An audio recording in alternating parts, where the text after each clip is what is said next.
Hello students, welcome to the chapter Chemical Kinetics class 12th. So here we are going to discuss a very important question from NCERT folder. The question is a first order reaction takes 40 minutes for 30% decomposition. एक first order reaction है, उसको कितना time लग रहा है? 40 minutes लग रहे हैं 30% डिकम्पोज होने के लिए. ओके, सो कैलकुलेट करना है हमें यहाँ पर टी हाफ. सबसे पहले हमें के पता होना चाहिए, then only we can calculate T half.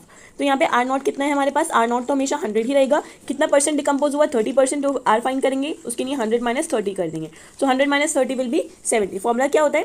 K is equal to 2.303 upon T log R naught upon R. log R naught upon R. अब देखिए K is equal to 2.303 divided by time कितना है हमारे पास? 40 सेकेंड्स. log R naught की value हमारे पास है 100 है, R की वैल्यू 70 है.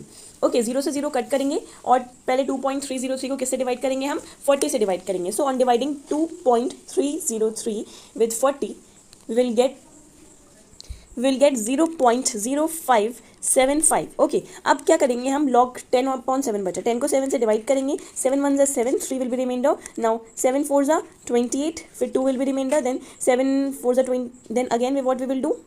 7 2 ज़ा 14. अब कितना बचा? 6 बचा. नाउ 7 8 ज़ा 56. तो कितना आ गया हमारे पास? 1 log यहाँ पर आ जाएगा 10 अपॉन 7 को डिवाइड करने पे 1.428. नाउ log 1.428 की वैल्यू ऑलरेडी क्वेश्चन में गिवन थी, यहाँ मैंने नोट नहीं की है. So it was 0.1548. ओके, ये क्वेश्चन में आपको गिवन थी. On multiplying we get 0.00891. Okay, so we get 0.00891. इसको आप स्टैंडर्ड फॉर्म में भी कर सकते हैं. स्टैंडर्ड फॉर्म क्या होता है? एक डिजिट के बाद डेसिमल. तो डेसिमल को हम आगे बढ़ाएंगे 1. कितने प्लेसेस आगे बढ़ाना पड़ेगा अभी हम चेक करते हैं. सो ये हमने 1 प्लेस बढ़ाया, देन 2, देन 3. तो 3 प्लेसेस आगे बढ़ाने पर हमें मिला 8.91. और 3 प्लेसेस जब हम राइट साइड मूव कर रहे हैं तो हमारे पास राइट साइड पे जब भी हम मूव करते हैं तो नेगेटिव साइन यूज करते हैं. So it will be 8.91 into 10⁻³ minute inverse. ये के की वैल्यू आ गई इन स्टैंडर्ड फॉर्म. ओके, दोनों ही वैल्यूज ठीक है. ये स्टैंडर्ड फॉर्म है, ये विदाउट स्टैंडर्ड फॉर्म है. अब हम कैलकुलेट करते हैं T half. So T half is equal to 0.693 upon के.